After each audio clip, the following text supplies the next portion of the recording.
You mentioned your son. We've talked about in the past you working with your daughter, who's also an actor. You have two other kids. How do they respond well to your work? I know their ages kind of run the gamut, but do they like watching you on screen? You know, I don't know what other people's experiences are, but mine is that my kids really don't care about my professional life at all.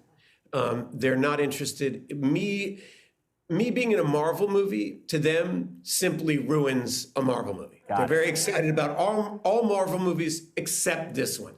I mean, they're glad I might get a couple free T-shirts out of it, but that's as far as the fun meter goes.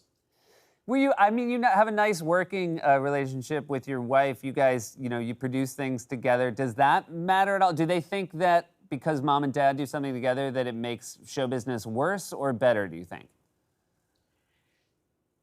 I think better. Yeah. I think there's a certain kind of parenting you do by teaching them to play baseball, teaching them to drive, playing with them and all that. And there's another kind of parenting you do via leadership and showing your kids that you care about each other and you care about each other's work, and seeing mom working on something that she's incredibly passionate about. I mean, how can you tell your kids to follow their dreams if you don't follow yours, right? It's hollow words. And I think seeing the love we have for each other, and, my great passion in my life has been my work. I love acting. And for me not to be able to share that with my wife is hard. And her getting into producing, it's this whole new thing for me because it's the first time that it sounds a little corny, but there's love there. When we did The Good Lord Bird together, or Blaze, some of the other things we've done, they're all rooted deeply in things that we as a family care about and things that we want to put forward. And so the kids feel that. They feel that we're not, we're not just trying to make a buck. We do obviously want to pay our bills and everything like that, but we also want to achieve whatever our little dreams are, and I think, I don't know what they would say, but I hope that when they're grown, it'll have some kind of impact to watch us working together, treating each other with respect, trying to help each other fulfill our dreams. I mean, I know it sounds so corny when you say it out loud, but it works for us, or at least it has up until this minute. Maybe after this interview, it'll go badly. So you talk about the importance of, following your dreams and the fact that you started this at a young age and obviously you had a passion for it. Were your parents supportive early on when you basically said to them, this is the path I want to take? Well, nobody in my family had ever been in the arts, so it seemed a completely foreign idea that, lots of kids say they want to be actors. I think that my father was absolutely petrified that I would just be broke. I mean, or turn into some bohemian madman, which, you did call me David Koresh when it started. So I don't know, maybe my father's dreams were his nightmares were justified.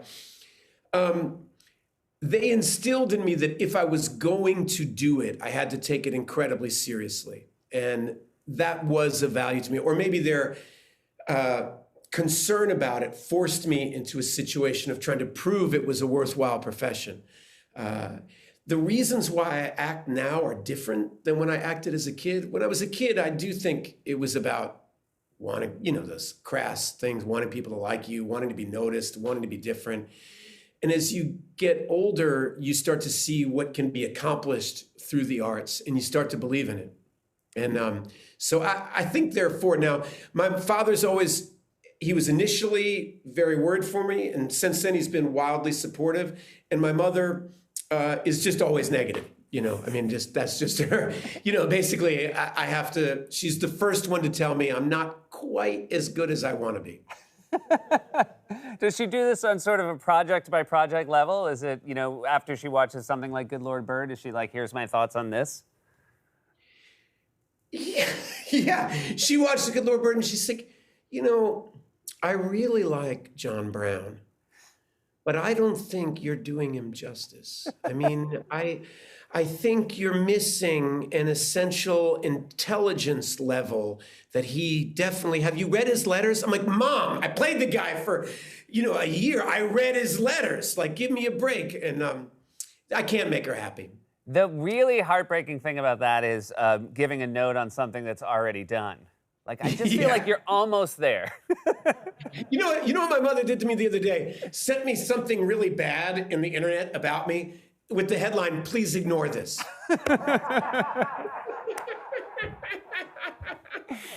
Oh, it's really good. I mean,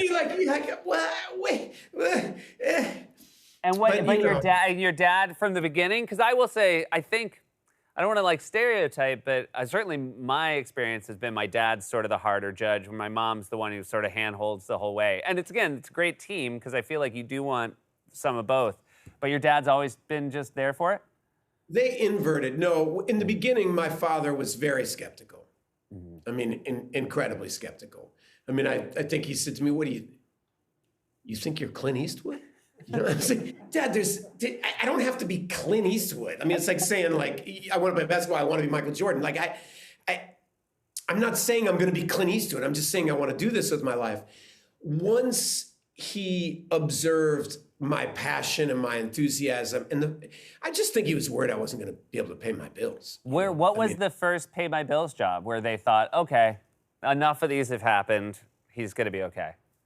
Well, for my father, it wasn't until I was in a successful Western. I mean, Magnificent. I was 44 before my dad was like, all right, you're in Mag 7. All right, that was a good movie. I saw that. I think you're working. And my mother, strangely, they really were the invert. When I was younger, she was super supportive of the idea, of going into the arts. She was just very, when I first tried writing, she'd be like, "You're no Chekhov, I mean, it's okay, but just so you know, it's not as good as it could be." I mean, I think she thinks she's giving me drive. And I don't know if that's accurate. Well, I want to say this as your friend. I think you have both outpaced Chekhov and Clint Eastwood. Woo! And what about David Koresh, though? What about Koresh? I'm going to wait until I see Moon Knight. Okay. All right, come back soon, my friend. It's always great to see you. Meadowlark is available now.